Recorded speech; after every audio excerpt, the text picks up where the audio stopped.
Well, I would say anything that comes up, they will try to politicize it. Education, health, I mean, you name it. I mean, that's just how they are. That's how they're wired. And so, for example, the monoclonal antibodies, at the beginning, when we had the height of our summer wave, they cut our monoclonal antibodies. I mean, I rolled out a very successful program. We had 25 sites. People were getting it. It had great results. And they cut it. I had to go find another company, GlaxoSmithKline, do a separate deal to be able to paper over the decline. Now they've cut it so much, but our infections have gone down even more that we're ending up in good shape at this point. But they deliberately did that. They said there was no shortage.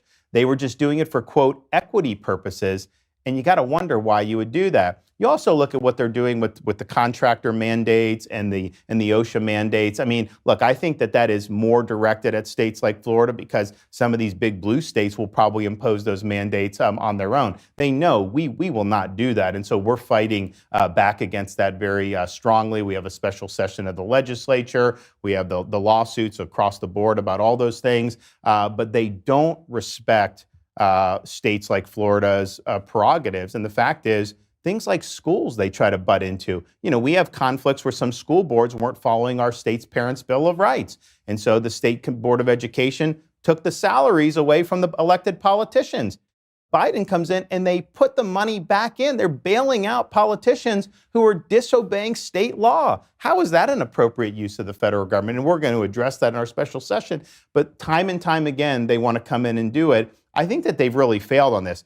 Cutting the monoclonal antibodies went over like a lead balloon in Florida. Their obsession with forced masking 5-year-olds has not gone over well. I mean, I think most parents look at it now and they understand kids are doing well without this and they need to be able to do that. And so I think it's not worked for them, but I think this is just their viewpoint. Biden is not really tethered by the Constitution. I think he's got a lot of radical elements in his administration that push him to do certain things.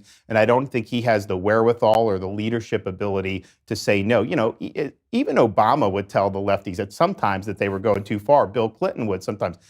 Biden's not doing that. He just doesn't have the capacity to do it. And so they're really pushing him in a direction, I think, that is very dangerous for the country and quite frankly shows his presidential candidacy was a fraud because he said he was going to unite the country. He demagogued Trump on COVID. He said he would shut down the virus. That hasn't happened. And he said he would unite the country. And in fact, on policy, he's been the most divisive president of my lifetime, more divisive than the other Democrats even that have been in office.